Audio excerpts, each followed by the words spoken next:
sorry. Ironically, that was almost on cue. Ironically. Hello and welcome to Entertain This, a podcast about movies, TV shows, and video games. I am your host, Tom, and with me I have this guy. Mitch. That's right, Mitchell Man Savage over here. So welcome. What episode is this? 75, 92? 40. 40. Exactly, 40. We're almost in our midlife crisis. Welcome to the Midlife Crisis podcast. We're going to have a crisis, all right. Pretty soon we're going to buy a sports car we don't need and can't drive. I've already done that once. Good job. Mitch, why don't you just go ahead real quick and plug the mediums of socialness?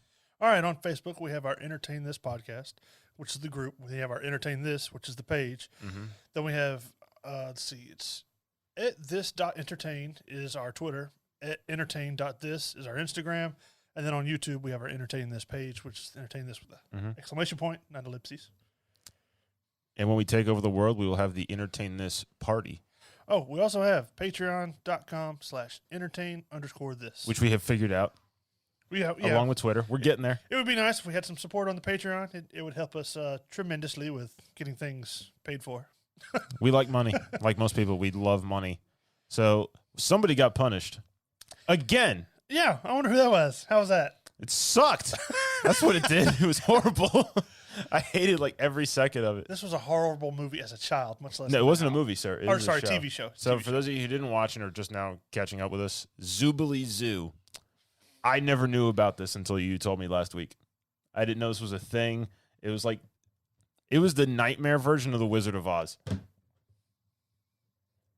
Well, It's a musical-based show, and the people are obviously based on animals. The mayor is like a cheetah. There's a lion. There's a fox, I think. A kangaroo?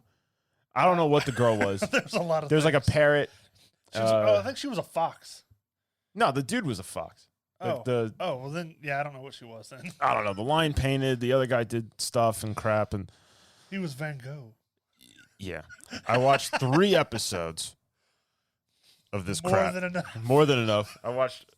I watched like an hour and a half of Zoobiliee freaking Zoo. Now, in case anyone hasn't seen it or doesn't care to look it up, Don't watch it. Don't watch it. They look like Save yourselves. Well, they look like the original Cats people, like from the play, but with that kind of makeup on. It's like Cat's Wizard of Oz had a kid out of wedlock, tried to forget about it and hide it, and just like sent him away and made sure there was money to take care of him, but not a lot. Plenty of sing-alongs, I'm assuming. There was a lot of singing. A lot of singing. And I like some musicals. Like, I like The Sound of Music. I like Guys and Dolls. I like West Side Story. Just not this one. Jersey Boys. Those are great musicals. Not this. This was like, I would have rather have like put a deck nail over my foot and just held a hammer and just, you told me go for it. I would go, and I don't have to watch. I went, just take me to the ER and give me a tetanus shot. So the 3 episodes, here's the plots. There is a plot? There was a plot. The first one, the beaver-looking dude made some glue.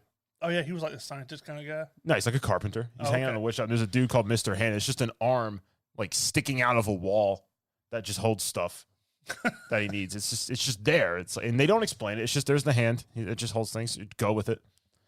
Okay. So he makes this, like, stupid sticky glue, gives it to the lady, the pink woman. Mm-hmm. I'm not even. She had a pouch, so I don't think she's a fox.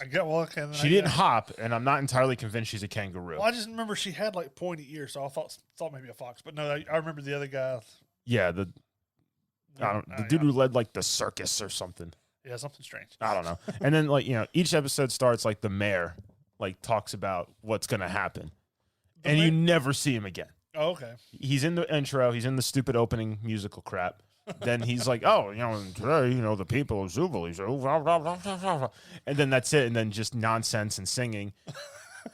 It is brutally 1980s, but in the glue episode, he makes the stupid glue, gives it to her, and is like, hey, I need you to test it out. And it's conveniently written what she has to on the bottle. Like wood, leather, metal, and plastic, and all that crap, and rubber. So she goes around on like a series of hijinks. Like the lion guy, his painting like palette thing, she glues it to a table. The lion guy, she glues his shoes to the floor. Just for the heck of it? Yeah. The car, she glues the tire to the road. And then she like glues a phone like stuck on a wall. And then, of course, they all get stuck to each other. And then they're going to work together. And then lo and behold, the secret to the glue is it wears off after a couple hours, which is like a horrible product idea. Why would you need that? Glue. If I'm gluing things together, I'm expecting it to stay together forever. I need this to be together for, 8 hours. And after that, don't need it anymore. So the next episode, here's what happens. They go to Backwardsville. What is Backwardsville? Everything's backwards. Like they talk backwards. They walk backwards. Everything happens backwards. So their water has a leak. Here's the stupid freaking leak. There's a barrel with a little faucet, like for a hose, like outside your house, a spigot, and it's just running. It's on. So they get there, and the beaver dude looks and goes, "Oh, I think I got the tools to fix." He doesn't even need tools. He just grabs it and just goes, and it stops. It's like, and the guy's like, "Oh, you saved Backwardsville. You saved Zoobiliee Zoo." It's like, God, the hell's wrong with you people? You just turned off a hose. It's like you just cut off the water with a spigot. I'm like, you might as well just went out into the road, found the main line, and just grabbed the freaking plier thing, and just went and been done with it. Oh, and here's how they defeat backwardness. They go to Backwardsville through the backwards bat cave. And you know those stupid like fake Groucho Marx glasses with the big eyebrows, the nose, and the mustache? Yeah. There's a dude who has that on and like a tux. Why, I don't know.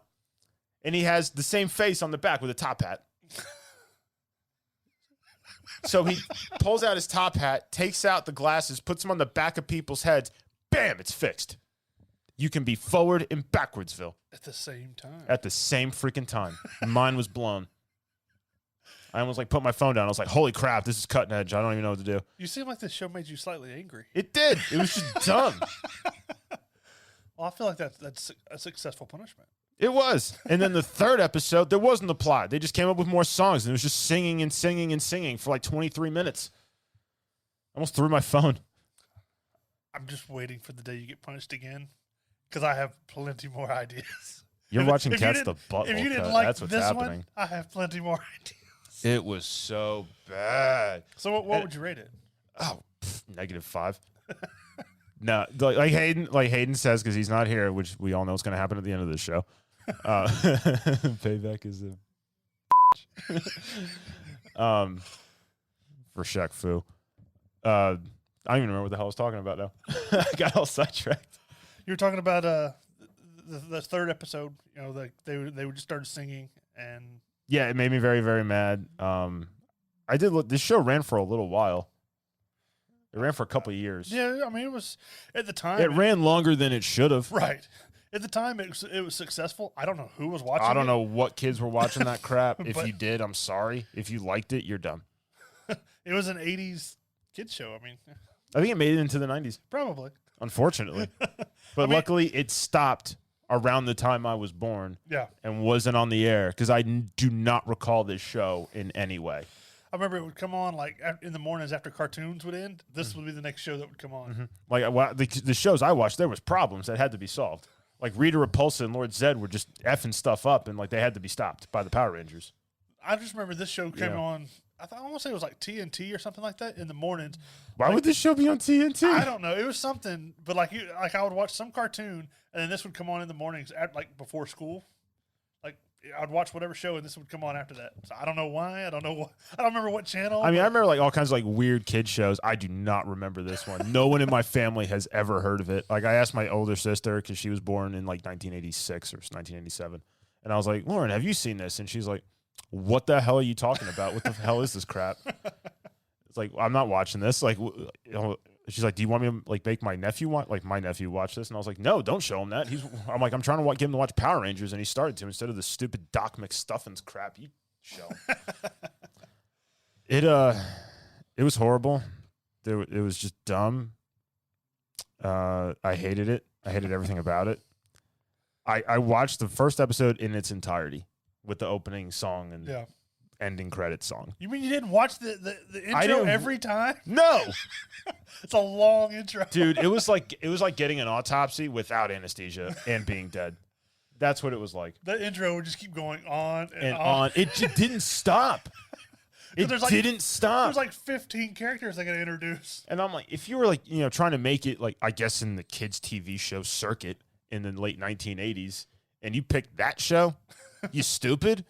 Why? I don't have an explanation. I want to know how much money those people got paid to just act like that. I want answers.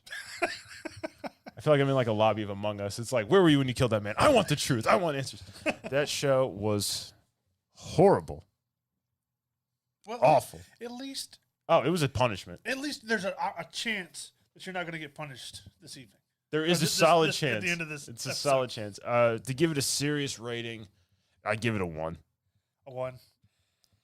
I give it a 1. That sounds like a good. I would rather watch Fateful Findings in Russian. Speaking of Russian, let's jump into movie reviews. The Death of Stalin, the 2017 film, featuring such actors as Michael Palin from Monty Python's Flying Circus and obviously Monty Python fame. Steve Buscemi, who plays Nikita Khrushchev, which it took me a second to realize it was him because he has like a prosthetic nose, but the eyes give him away. I didn't realize that was him. Yeah, Steve Buscemi, he's got that look like he's going to steal your kids or something. He just always has it. And then Jason Isaacs is in it. There's somebody else who I recognized who I didn't remember.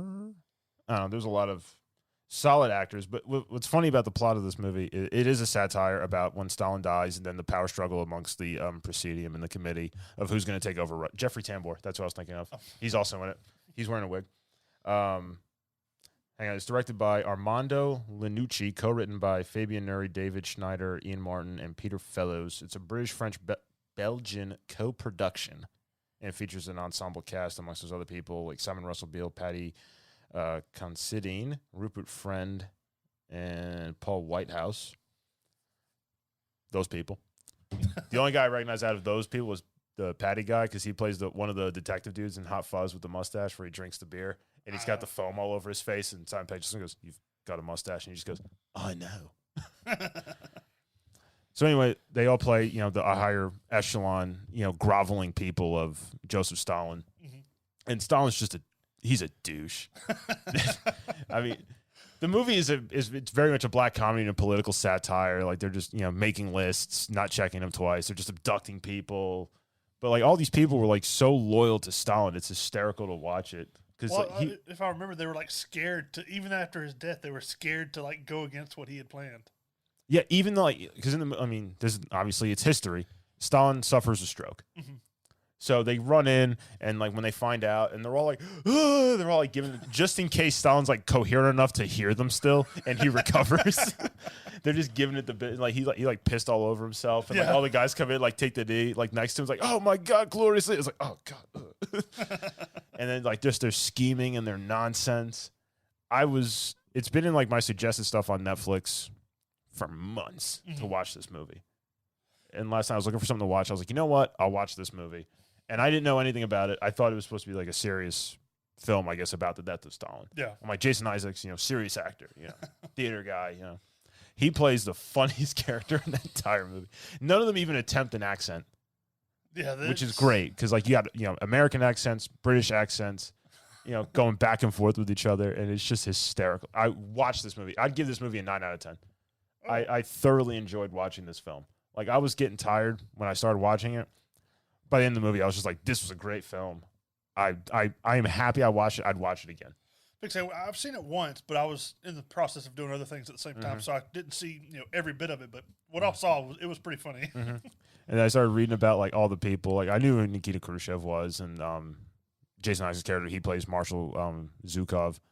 But reading about like the little fat bald guy who's like the list guy. Yeah. He's like in charge of the secret. He's like the Russian Himmler. Is pretty much what he is. Okay. And that's Stalin even introduces him as that. Not in the movie, but in real life. Like he met Eisenhower and was just like, oh, this is our Himmler. And just like gestures to the guy and the guy's like, hello. It's like, all right, we're just going to acknowledge the fact he's a creepy, sadistic lunatic. It's like, we're just going there with it. Cool. But he plays such a jerk. They're all like just the backstabbing and the nonsense. When was this movie made? 2017. Pretty recent. I couldn't remember when it was made. It's banned in Russia and Kyrgyzstan. It's got to be good because they don't like it because it's making fun of them. Yeah. If the movie's even banned in Russia and it's like a satire comedy with high caliber acting talent, it's a good movie. You can feel safe hitting the play button because you're in for a special treat, and you really were. It was a fantastic movie. I really enjoyed it. Was this ever in theaters, or did it just go straight to streaming kind of stuff? I don't know if this was in theaters. I don't remember it being. I don't remember this being. It might have, made like the festival circuit Okay. or something. Maybe in the UK. I don't know. And this was on Netflix? It's on Netflix, yes. Okay, I was thinking we watched it on Hulu or something like that. It's probably on there. Okay. But I would highly recommend this movie to anybody. You don't have to be a history buff to enjoy it at all. Okay. Me being a history buff, I enjoyed it a little bit just because I didn't like. You knew the real story behind. I knew I read about the real story, and I'm watching the movie, and I was like, you know what? They're like, oh, this isn't accurate. These guys weren't doing these things at this time. These persons weren't in charge of these offices. And I was like, yeah, but the groveling and the backstabbing and the nonsense, I was like, that might have been pretty close. It's a possibility. Because that movie's just one backstab after another and just scheming and plotting. Yeah. And Steve Buscemi, who's like kind of like, out there, and then like all of a sudden, like, all the guys are just like, we didn't think it would be you. And he's like, pretty much coerces everybody into like, overthrowing the little midget guy. Yeah. And, Jeffrey Tambor was like in charge of Russia for like 28 minutes. And then like they try to get him on board, and Jason Isaacs just showing up. Like his introduction, he just comes barging in like at Stalin's funeral. He's got the medals, obnoxious amount of, chest jewelry, the big coat, and he walks in, flips it off, and the screen just freezes, and like cool like Soviet like Russian kind of like imposed like comic thing like goes right over him, and it's like the marshal. It's like dun dun dun. It's like here he is. He just shakes it off, and he just goes like and like straightens himself out, and he's just telling like obnoxious jokes, like punching people in the balls, and he's just like such a dick running around, and then like he attempts the coup. Like Steve Buscemi's talking to him about like what they're gonna overthrow this guy, and Jason Isaacs is standing there, and he's like all serious. He's like, I'm gonna have to tell the proceeding about this. It's like what you're saying is treachery. He's like, and the look on your face. He's like, of course I'm in. He's like, this is awesome. It's like we're doing it tomorrow. And Steve Buscemi's like, wait, what, tomorrow? And he's like, yeah. He's like, everybody's gonna be here tomorrow. We're doing it tomorrow. He's like, it's all decided. He's like, get everybody on board. He just leaves. It's like he's already going for it. Like there's no other way about it. Okay, well, because like I said, I've seen, kind of watched it as doing stuff, and it seemed like a pretty good movie. You said you rated it, what, a 9 out of 10? I give it a 9 out of 10. Okay. And there's like very few movies I'll give 10 out of 10 to. One of them I reviewed. One of them was Master and Commander in the Far Side of the World. That movie gets 10 out of 10. This is a 9 out of 10. Okay. Watch it. Just watch it. So, on to movie news. Okay. Mitch. It's getting that time for that holiday season. Yes. And I hear he's making a list, and he's checking it twice. Oh, yes. And he's going to find out who's naughty and kill him. That's right. Mel Gibson is the Chris fat man. Freaking Kringle. He is the fat man. I was so happy when you told me about this. I was like, I forgot that I told you about it, but the fat man. He's a Santa Claus out to, what was it? I think there's a kid that puts out a hit list because he got coal. Yes. So he hires a hitman to kill Santa Claus. It's like, here's the little brief synopsis, like when you pull it up on. It's an R-rated Santa Claus movie. It's perfect. It's amazing. To save his declining business, Chris Kringle, also known as Santa Claus, is forced into a partnership with the U.S. military. Making matters worse, Chris gets locked in a deadly battle of wits against a highly skilled assassin hired by a 12-year-old after receiving a lump of coal in his stocking. So this movie is actually out right now. It's out in theaters. It came out on the 13th. Haven't had a chance to go and see it, but once it's available where I can stream it or find it to watch it somewhere, we are going to watch this movie, and we are going to talk about it on this show. Yeah, we tried to find somewhere to stream and watch it, but nobody had it. We thought, for sure with everything going straight to streaming, it would be somewhere, but no. But yes, it seems. But just like, we haven't watched it yet, and the trailer is hysterical. Watch the trailer at least, or go see the movie too and tell us how it is before we go see it. Because Mel Gibson's so straight-faced. It's Mel Gibson. Like, I'm watching it, I'm just like, it's Mad freaking Max over here. It's Martin Riggs. He's got the big old, like, and it's not even like the white beard. It's just like a gray dirty. He just looks like a hobo, and he's not fat. Yeah. It's just, and it's like just the jokes we were making about it made me want to watch it more. Well, the fact that where it's like, ho, ho, ho. Just shoot some kid in the face. Well, he's like, guess I'm gonna have to shake off this coat one more time. He's like putting on this like red, like Carhartt coat kind of thing. It's he just looks like an everyman, but just like he's Santa Claus. Like, I don't get it. I don't know why this movie was made, but somewhere there was a meeting and somebody had this idea. Whoever you are, we salute you. Mel Gibson had the money. And Mel Gibson had the money. So the guy was like, they were probably drunk. And it's like, hey, it'd be a great movie, Santa Claus movie. And the guy's like, What, they made $1,000 of those. No. Bear with me. Santa Claus movie. But he goes against an assassin. It's like a Santa action movie? Yeah. Who's going to play Santa Claus? How about this? Mel freaking Gibson. Dude, write it down. Then they woke up sober and went, what are we talking about? And they went, it's still a good idea. Call Mel Gibson, see if he'll do it. And they did. And he said yes. And now we have this movie. I'm thoroughly excited to get the chance to see it when it comes out. I don't get like really hyped up about movies now these days because like all my favorite movies already came out. But this, I was like, I need to watch this movie. I don't care if it's bad. I'm going to enjoy it.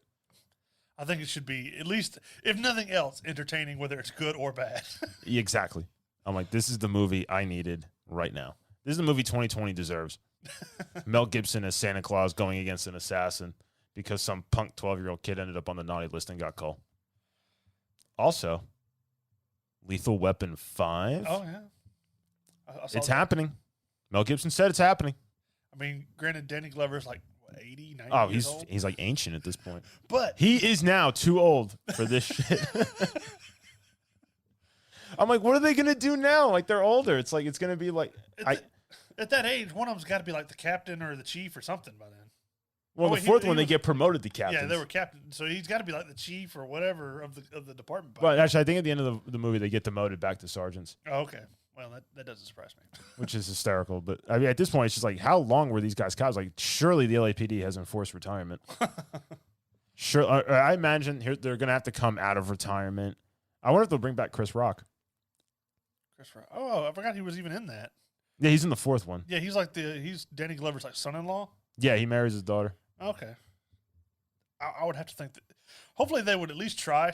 That way they could have somebody a little, well, I'll say a little younger. He's not very young either, but no, somebody just to do a little more of the action kind of stuff. We don't want to see people get broken hips. Well, I mean, I imagine Mel Gibson can still do it because I mean he got pretty jacked for Expendables 3. Oh yeah, I forgot he was in that too. Yeah, he was the bad guy. Yeah, remember he got like his pee smacked by Hollywood, and they were like no, and then like after like his 10-year sentence, they're like all right, you can do stuff now. Yeah, and now we got him in a Santa Claus movie, Lethal Weapon 5, using the Expendables. It's happening, and now we need Mad Max. have a cameo in the next one. Oh yeah, no, he's gonna be Mad Max. Oh okay, he's gonna show up and punch Tom Hardy in the face. It's like Mad Max. So we taking my title. Exactly. So look for those upcoming titles. If you see the Fat Man, please tell us how it was. Just don't ruin the plot like some people. Nice. Just give it a rating and just tell us. Just gonna say I saw the Fat Man, this out of this, and just a quick reason why you liked it, and then we'll run with it. Because I'm not gonna go to the theater and see it. Yeah, I'm too lazy. Yeah, but I will watch it at home. Yeah, I agree. It's not something I want to pay like $40 to go see. Yeah, I'm not paying $40 to see Mel Gibson be Santa Claus. As much as awesome as this movie is and how enticing it sounds. I don't think I could do it. All right. Maybe like $5. Maybe. $250. So that concludes movies. Actually, I've got some other movie news for you. Oh, you do? I've kind of posted on the group and stuff. You know how the Wonder Woman movie was supposed to come out in December? Was that Wonder Woman 1984? Yep. Okay. Well, now it's coming out in theaters and on HBO Max on the same day, on December 25th. So, okay, so they're trying to get on that Christmas money. Yeah, well, see, the thing is, though, with HBO Max, they're not going to charge any extra. If you've got the subscription, you get to watch it for free, essentially. Oh, that's way cheaper. Yeah. Oh, that's nice. So if you got as long as you got the subscription to HBO Max, you don't have to pay anything extra. You can watch the movie, or like I said, it'll be in theaters as well. If this movie doesn't have an epic 1980s soundtrack, I'd be very disappointed. Well, the commercial or the trailer? It had a pretty good soundtrack to it. I mean, it wasn't great, but it fit the era. Yeah, I didn't make the soundtrack, so it's not going to be that good. So that now concludes movie news. Yes, it does. All right. So Mitch, I believe you watched some TV shows. I did. What'd you watch? On Amazon Prime, I watched the show Upload. It came out, I think, in May this year, and it's pretty funny. I did not expect it to be any good, just because Amazon shows kind of been hit and miss. Yeah, and this just the description of the show did not sound very appealing. But once I started watching it, it's pretty funny. It's about a guy who. He gets into a car crash, and in the year 2033, if you die, your mind can get put into almost like a computer program to where you live forever, as long as nobody deletes your account, your memory. And so this guy, he dies, and this all the first episode. So when you die, to put your mind in this thing, basically they vaporize you from neck up. So you just get decapitated. Yeah, pretty much. And when you get put in there, it's like an avatar. So anybody that's ever played video games or PC games, an avatar is like your online persona. Mm-hmm. So you can be designed, you can look different. Well, in this world, like there's one lady that's 100 years old that's been in this thing. Well, they take a picture of you, mm-hmm. and then they create your avatar off that picture. Well, her picture was in black and white from when she was younger. So her whole character, she's like a gray, like anywhere in the gray scale, but she's like 100 years old, but she looks like she's 27. She's just in her old, black and white picture form. But like anybody that deals with computers, he lives in this world. It's all digital. So if you deal with computers, you know that stuff lags and has glitches and buffering and well, like in the first episode, he's sitting there and he's watching the sky. He's like, "This place is wonderful," and he watches these birds like as they fly across. They just stop, kind of shudder, and then continue going. You like to stutter, like and then go. That's awesome. It's a pretty good thing. They have like when you're in this world, you have a customer service / what they call an angel. That you say angel, and the customer service person will just like appear. It's like going, Alexa. Like you can talk to people in the real world. And this little angel will appear and kind of advise you on what's going on, what you need help with, or whatever. And it's the way, I guess, they're allowed to communicate back and forth with real life, and it's almost like they do Zoom calls.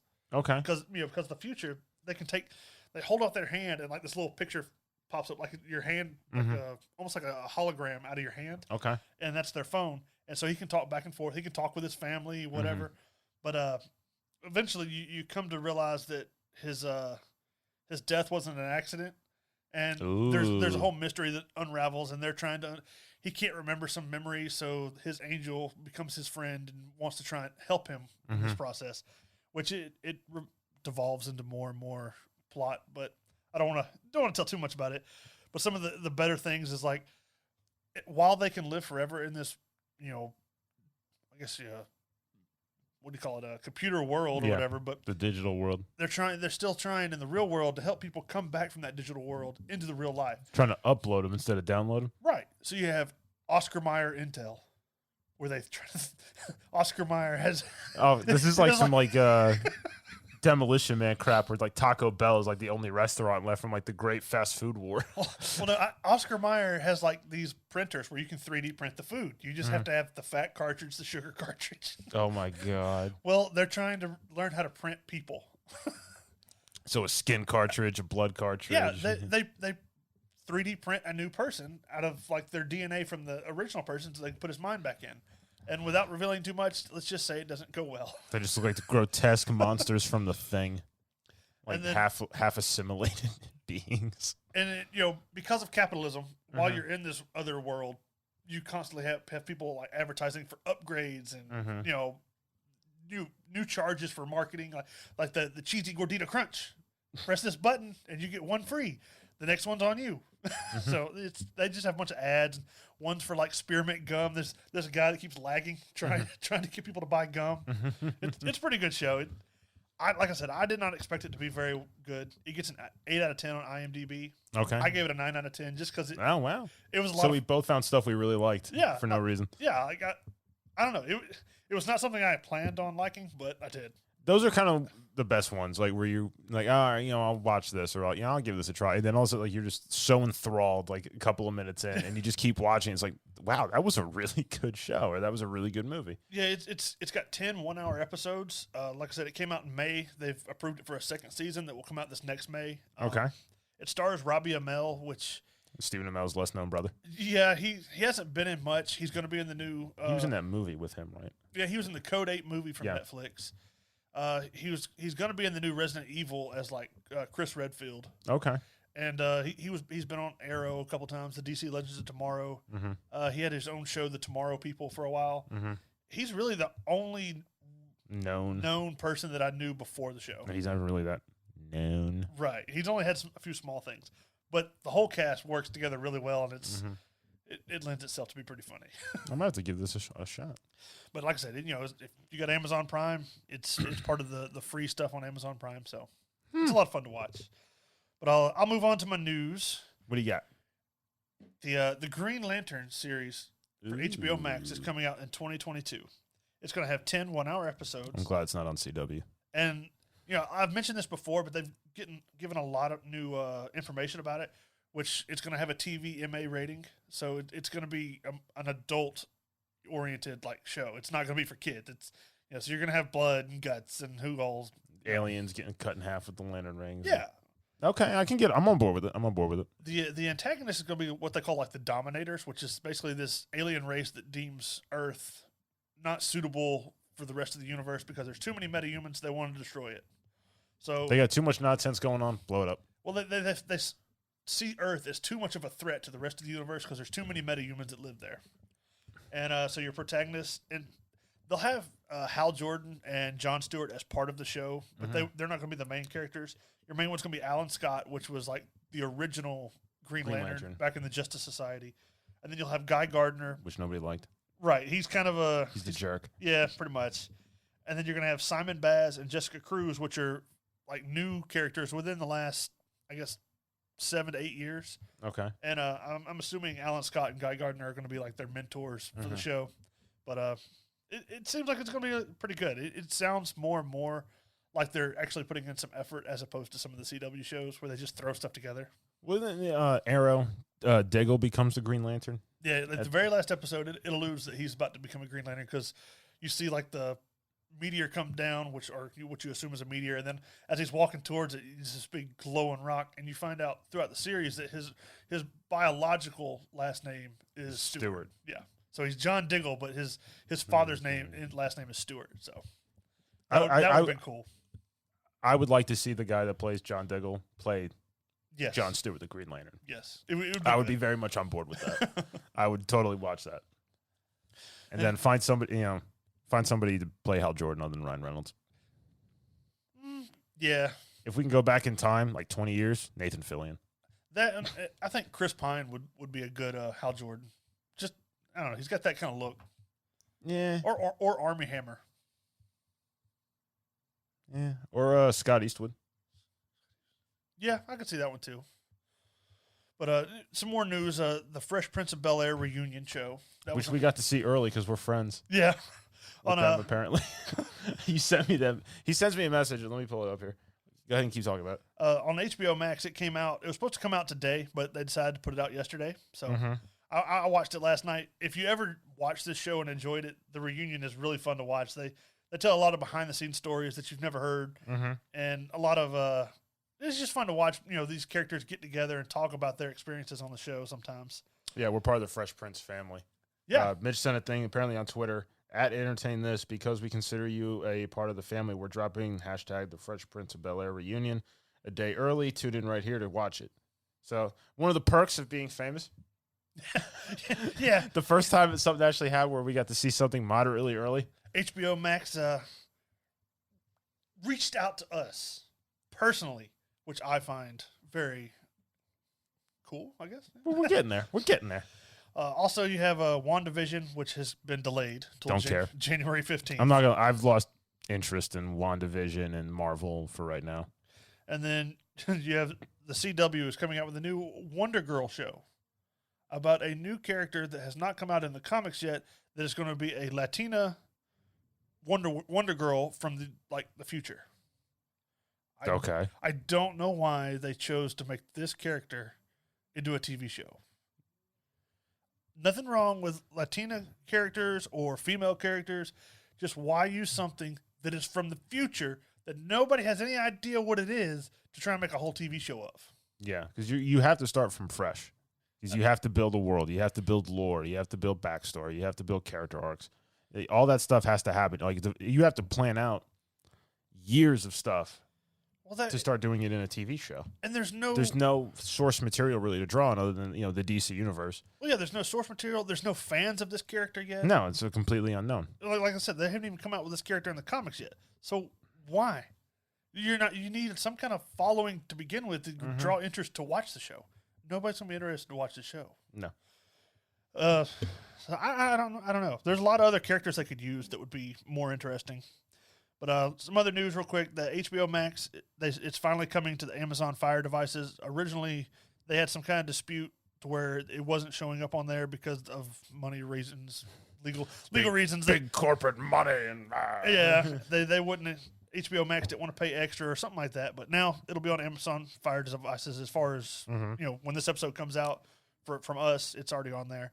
And then Rick and Morty has decided that they have already developed up to season 7 in content. Thank God. Now, currently they're fixing to come out with season 5, so they're 3 years ahead of. They got back to what they got a catalog of stuff ready to go because it's 100 episodes, 100 seasons of Rick and Morty.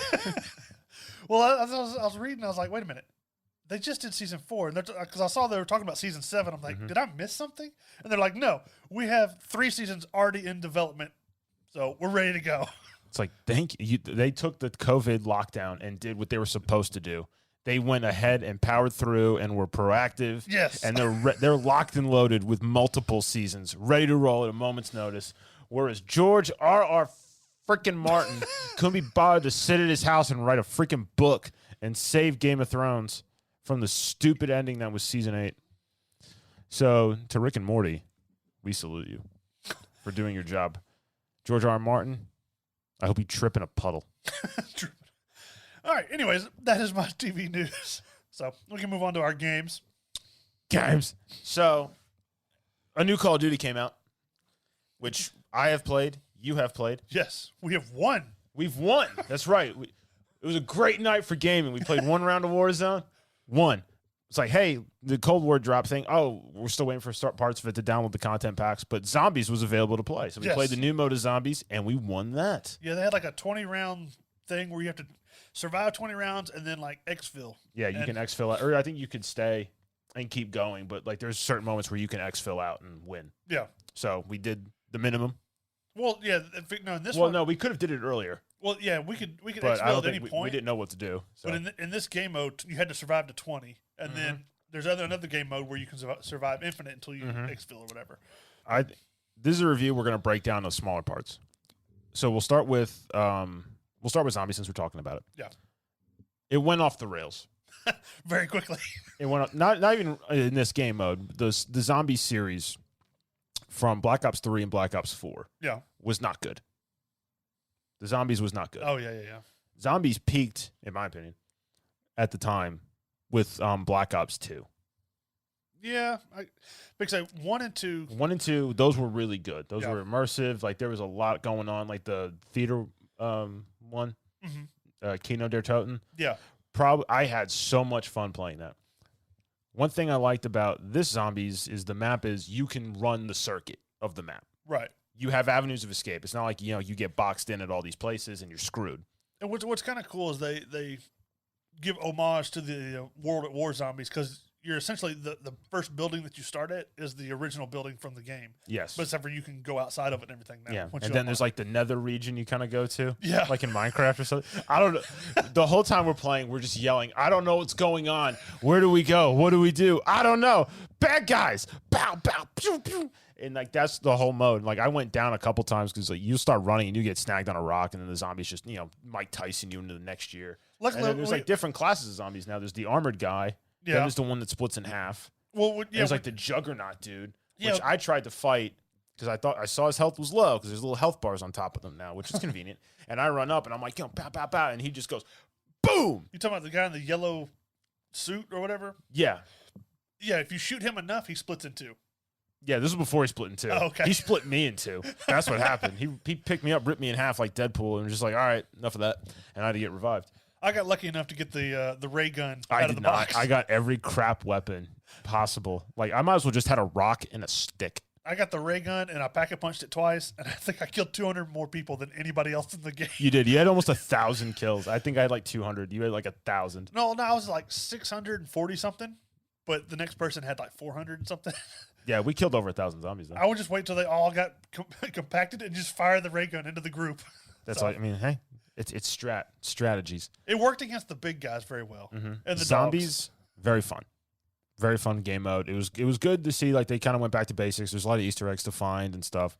And what's cool is you can rank up Yes, your stuff. Yeah, your multiplayer rank and regular team deathmatch and stuff like that, Warzone, whatever, and zombies is the same. Yes. So whatever you rank and unlock in those games, you can make loadouts for zombies now, and I think you can spawn in with those. I think you start out with whatever. Yeah, you spawn in with those, which is really cool. It's a nice little add. Still just a pistol.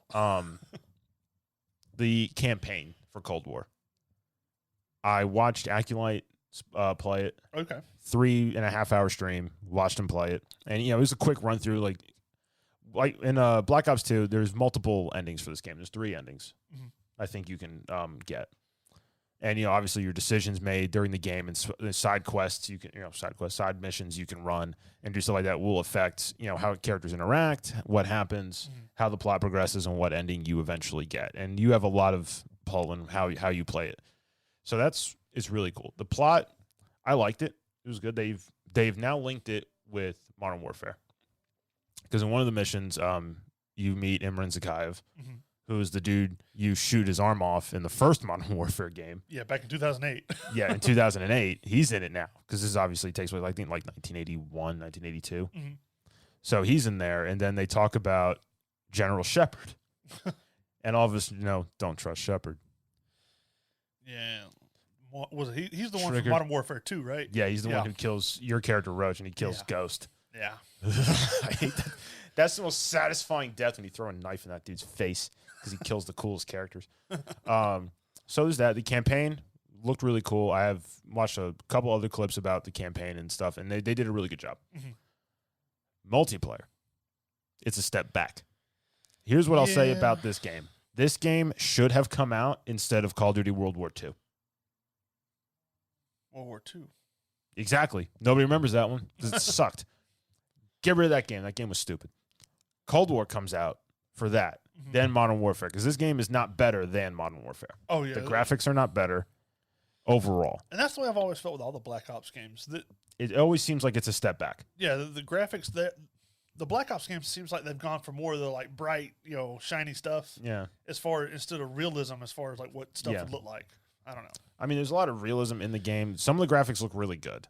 I know I bought the game, so when eventually can find somehow an Xbox Series X, I can play it on that. Right. So it might look better on there, and this is as good as it's going to look with the current gen. Yeah. Until we see how it looks on next gen, which if Hayden ever bothers to buy it, the game, we can find out from him. But his reviews of video games are suspect at best, especially since he's not a huge fan of Call of Duty, except Warzone. So I will say the game right now, it looks like a step back. The guns don't feel good. There's limited weapons. Some of the perk stuff is kind of messed up. They brought back some of the old good ones, like Ninja and Dead Silence. Yeah. Your classics. The kill streaks, they're not kill streaks, they're score streaks. So it doesn't matter. Yeah, you don't have to be good at killing people. You just got to be able to. If you can do enough stuff to capture objectives and keep doing stuff, you'll get kill streaks. Yeah. I don't like that. That's you're catering to the weak. Exactly. It's like, some dude will have some crazy setup, and he'll napalm the map 4 times and he still goes 6 and 25. He's just absorbing points from throwing out, supply caches and stuff like that. Yeah, he's just throwing out supplies. He captures the one objective every now, we'll run in, kill all the whole team, and he'll dive on the objective first and get the most points for it. He's like a doorman. Just as you run through the door, he's handing out ammo. Yeah, it's like, here, take this. Here, take this. Here, take this. You're good. You're good. You're good. It's like, yeah. So yeah, I'm not a fan of the score streaks, but it is what it is.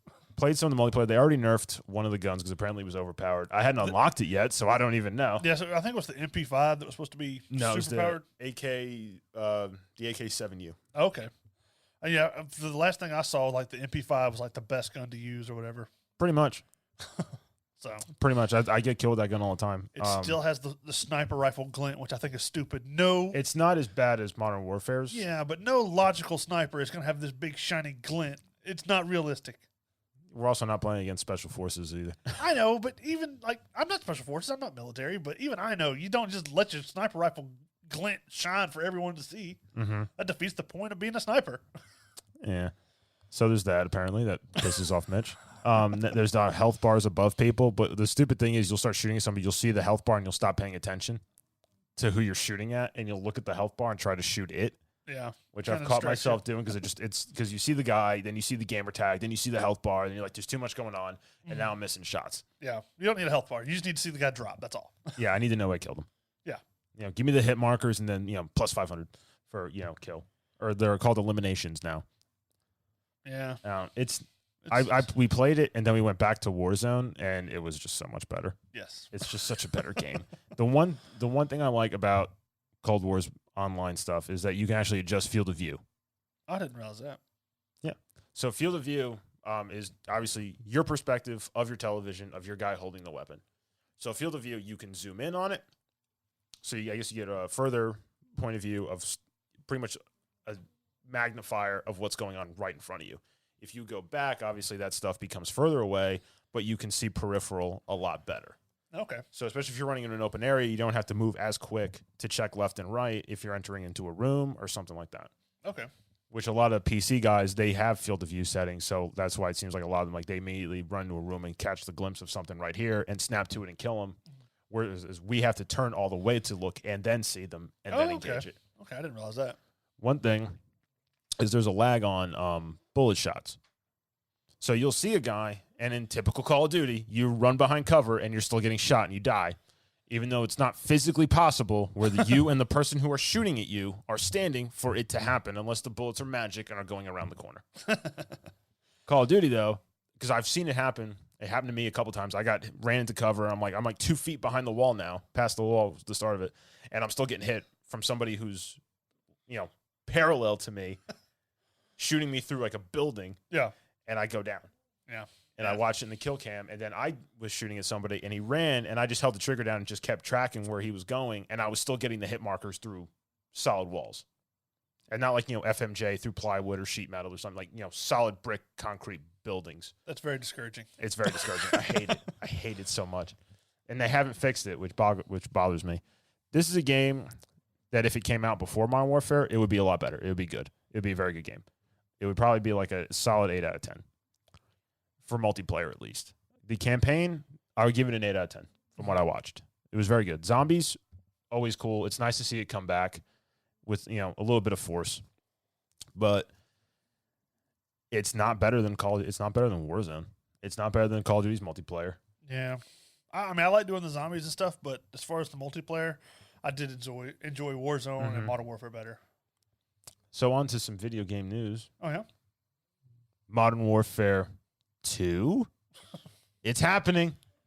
Because at the end of the first Modern Warfare, the remastered Modern Warfare, the reboot, so to speak.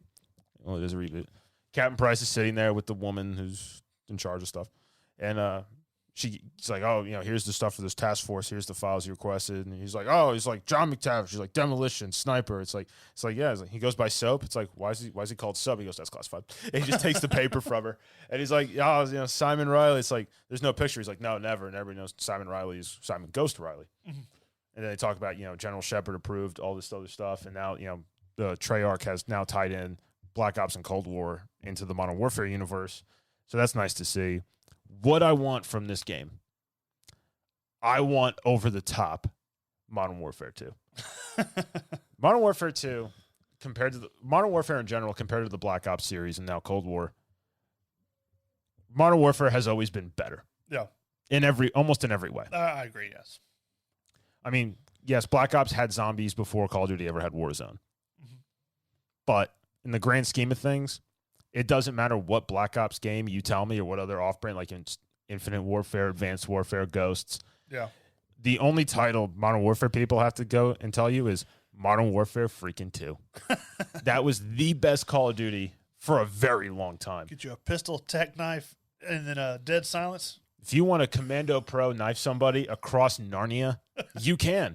Every weapon's overpowered. It doesn't matter what gun you pick. The perks are overpowered. You can jump off like a 4-story building with no fall damage and stuff. Exactly. You were indestructible. You could you had the one-man army where you reset your class with all that. So you can noob tube, RPG, there's nukes, quick scoping. It had it all. Everybody who played that game had their niche of how they wanted to play their play style.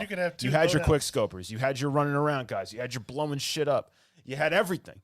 Whatever you wanted to do, you could do it. Put 2 classes with one-man army and just switch back and forth and noob tube continuously. That's what people do. And, the spawns were timed. And nobody complained Well, there was complainers. I got called a camper a lot. But Well, you are a camper. You're still a camper now. I know. You might as well live in a tent. I do what works. And it worked one time. No, it works. It works a good bit. Yeah, out of 300 something games, it worked one time. It works pretty good. Well, you Modern Warfare 2 in the old days, like you'd spawn noob tube up into their zone and their spawn, and like the rest of your team would do it too, and you just see on the kill feed on the left, it's like got him, and then you'd see theirs coming in at the same time, and go oh shit, and then run while stuff's exploding, and then like the spawn of the tactical nuke. I mean, it was the only game that didn't have gold camo. I didn't know. I didn't realize. No, it was fall camo. That was the last one, or autumn, whatever it was. I've never been one to go after all the camos, really, though. I did in that game. I mean, I had it like for every gun, like the models, the 1887s. You're shooting dudes across the map with shotguns, and you're doing like the Terminator 2 flip reload, to chamber new shells. That's what I want from this game. I'm happy Modern Warfare is going this route. I think Modern Warfare was a really good success, really cool campaign, really cool story, great multiplayer, great weapons, great feel. So I'm kind of mad they nerfed some of the guns because I was using them, like the Grau and the Bruin, but it had to be stopped. I mean, if they didn't nerf mine, I'd be happy, but I get it. Yeah. So Modern Warfare 2, Activision, you need to make the balls to the wall Modern Warfare 2 again. I don't want, we need to nerf this gun. No, every gun needs to be nerfed. And even then it won't matter because they're all still overpowered. They're way too overpowered. Yeah, I mean, when it comes to nerfing guns, you can't have something that's so good and then just completely nerf it to where it's horrible. You got to find the equal partner. And that's hard. If nothing else, but if they're all overpowered, what difference does it make? Yeah, I mean, just make everything super strong. What the heck? Make it all super strong. Heartbeat sensors on guns again. Those stupid thermal sights. All these crazy reticles. All this nonsense. New tubes that'll blow up, half of a city. That's what I want. I want that Call of Duty back. I want the toxic lobby. I want to join in and here's some 12-year-old going, screaming, yelling. And I just want to see all the mic icons lighting up, telling everybody to shut up. Horrible, horrible language. The bullying, the toxicity of all of it. That was the Modern Warfare we grew up on. That was Call of Duty to us. This is before Black Ops. This is where boys became men. Yeah, everybody knew everybody's mom, evidently, and had relations with her. Everybody's mom apparently was a slut in 2009. Yeah, that was the go-to insult. That was the go-to insult. That's what I want from a Call of Duty. That's what I want. I mean, Modern Warfare 3, if they make, I'm not imagining they're going to do a trilogy. It'd be smart to do so. But that is what I want for this game. And then, Modern Warfare 3, you can dial it back a little bit. But we'll look back fondly on Modern Warfare. Don't tarnish the name Modern Warfare 2. I still own it. I have like the collector's edition, like the metal case and all that for Xbox 360. That was like my favorite game. I must have put like way more hours than I put in this Modern Warfare, which was substantial. All right. Well, we're going to have to move on because we're running out of time. So, yeah, I went on my Modern Warfare 2 rant. See, Hayden thinks because where he's not here, we get sidetracked very easily, and his job is to rein us back in. And, I think we did fine. Yeah. Still under an hour. We've got 6 minutes to finish everything up. Plenty of time. All we got to do is punish somebody. Anyways, we got our top buddy cop movies, which we allowed you the... Oh, crap. We had a list to talk about. Yeah. I forgot. We allowed you, our fans, to comment on and vote on. So. All right. We'll talk about... So, which ones didn't get any votes? Are there any that didn't get a vote? 2. There's 2 that didn't out get of a 15. All right. Beverly Hills Cop didn't get a vote. It's not really a buddy cop movie. It is, but there's 2 buddies. Neither did 48 Hours. Both of these are great movies. If you didn't watch them, at least if you haven't seen them. So, what are the 1 voters? All right, everything that got 1 vote was 21 Jump Street, Turner and Hooch. Great movie. The ride-along movies with Ice Cube and Kevin Hart. Dumb. And then Cop Out with Tracy Morgan, Bruce Willis. And then we'll move on to our 2 vote movies, which were Police Academy. Good. Tango and Cash. Better. And the Rush Hour movies with Chris Tucker and Jackie Chan. Very good.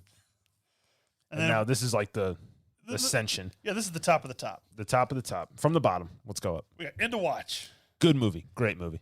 It's a movie that, granted it's about real, a more, I guess, dramatic theme. It's a more realistic approach to a buddy cop film. But it shows the true, I guess, the more realistic comedy that would go more real comedy amongst police officers. what the cops are really thinking at the time. But, you don't want to know. Because chances are it's stupid. Then the next one we have is Hot Fuzz. I'll let you talk about that one. You know more. That's a great movie. The London Metropolitan Police Force actually wrote to them and just said, "Thank you for doing us credit." It's a comedy movie, but they're like, they actually do paperwork, like, you know, how they do things, the uniforms, everything, like, you know, and how they work. They actually they tried to do it right, and they did, and they got commended for it. It's a very good movie. It's very funny. You don't have to be a British humor person to appreciate the film. Yes. But it's definitely one of my favorite movies. I enjoy watching it at any time I see it on. Next on the list is The Other Guys. I haven't seen it all the way through, so you talk. What? Nope. You have not seen this whole movie? Nope. Oh, man. You got the whole part where, like, he runs. I'm not a Will Ferrell fan. I can't stand Will Ferrell. It's worth watching. It's got Mark Wahlberg, The Rock, Samuel L. Jackson. I just like the scene where The Rock and Samuel L. Jackson just, like, look down at the ground on the skyscraper and go, aim for the bushes, and they just jump and just eat it. It's just like their heads explode. It's like they jump off a 10-story building. They're looking down. It's like, it was more than 10 stories. What bushes were they aiming for? But yeah, they get the part where you got Mark Wahlberg and Will Ferrell on the way to the crime scene. Mm-hmm. He's like, "America!" And he just guns it and runs over the dead body on the scene. He crashes through into a big pile of cocaine. It was a great movie. It's a lot of fun. Then we'll go on our number 3 on the list, which is Bad Boys. And especially, like, I like the first 2 movies, but the most recent one, Bad Boys for Life, that movie was, I think, better than the other 2. And it was awesome.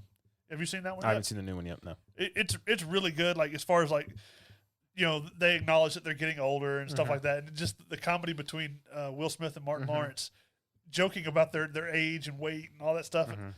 It's pretty good. And then as far as, like, the actual story involving what it involved, you know, as far as, like, his old flame and stuff for Will Smith, it was very action-oriented, very comedic. Very Bad Boys. Yeah, I just like the fact it's the song that's the theme song for the show Cops. I just like the fact that they acknowledge their age, and it's just the hilarity of they don't take it seriously. Yeah, which is always good to see. We'll move on to number 2, which they got the second most votes, which is Super Troopers. Very deservingly movie. I even forgot to put this in there. Somebody added this, and it got the second most votes. I wouldn't call this a buddy cop movie, though. That's an ensemble. Yeah, buddy cop. It has to be 2 people. That's why, in my opinion, buddy cop is 2. That's why I'd left it off the list. But I would have put added it, Red Heat with Jim Belushi and Arnold Schwarzenegger. I don't even remember that one. I've never seen that. Never saw it? No. Oh, you should watch that. Watch that movie. It's funny.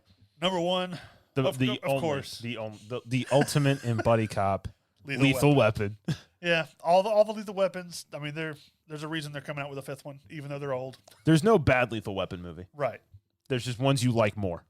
I as a kid, I liked number 4, where he's was it Jet Li in it? Lethal Weapon 2 is still my favorite. I like number 4 where he's like, hey, go out there and flap your arms like a chicken. He's like, you think that helped? No, I just wanted to see if you'd do it. So, distracted him. I would have looked.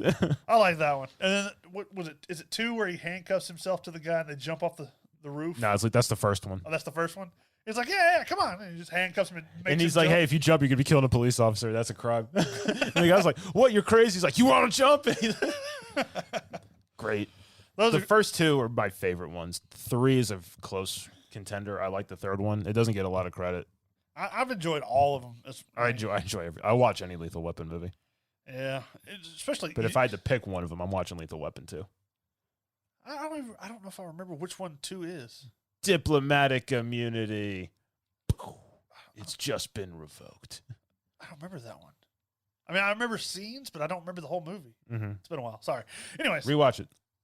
But that's our list. We had to quickly go through it to conserve time. But number 1, Lethal Weapon. 2, Super Troopers. It was going to be we knew it was going to be number 1. Yeah. When you like buddy cop movies, you immediately think Danny Glover, Mel Gibson, Lethal Weapon.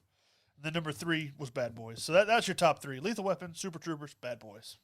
We'll move on to our punishment. Let's see. Yes, we put up a poll today because in honor of traditions, we're a show about tradition. If you're not here, you're getting punished. Yep. Because you couldn't make it. Now, granted, Hayden has a valid excuse again. Serving the country, military leave, but he's still not here, and rules are rules. So we made a poll of horrible things for him to watch. Yeah, we made a poll. I put it out probably 4 hours before we started recording. So nobody voted. We got 5 votes. We got 6 Or no, votes, 6 votes. amongst 3 things. Yep. So the votes that for some of the things that aren't going to get chosen are the Masked Rider, which is a knockoff of Power Ranger kind of show. Again. Samurai Vampires from Hell, which is... Keep that one in your pocket. We'll put that one back in the pocket. Next time you're gone, that's what you're going to watch. And then our winning vote, thanks to Tom with his extra, added vote in there. The tiebreaker. He's going to be... Hayden will be watching Big Bad Beetleborgs. So Big Bad Beetleborgs. I'm pretty sure a lot of our a lot of our audience has heard of, if not seen, Big Bad Beetleborgs. I know I watched it as a kid. I watched it when I was a kid. I had the action figures. But it'll be swift justice to Hayden for missing his time. Justice. Play that intro tune. Well, if it'll play, come on. I don't need to know who wrote Tonight on Technical Difficulties.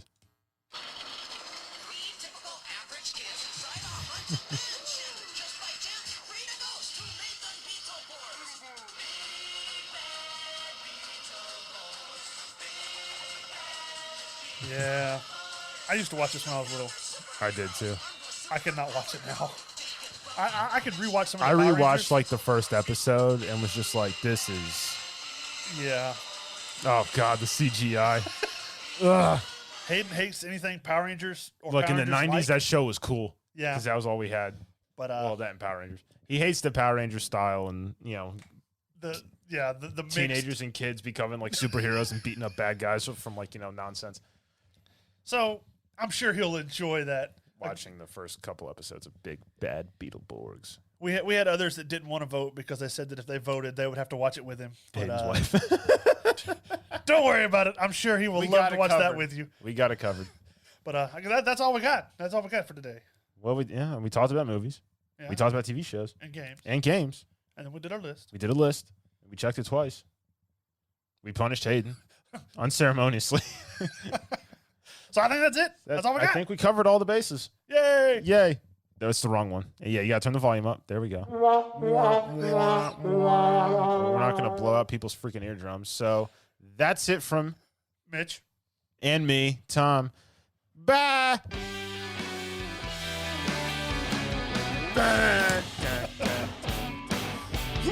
Might have been a little off kilter.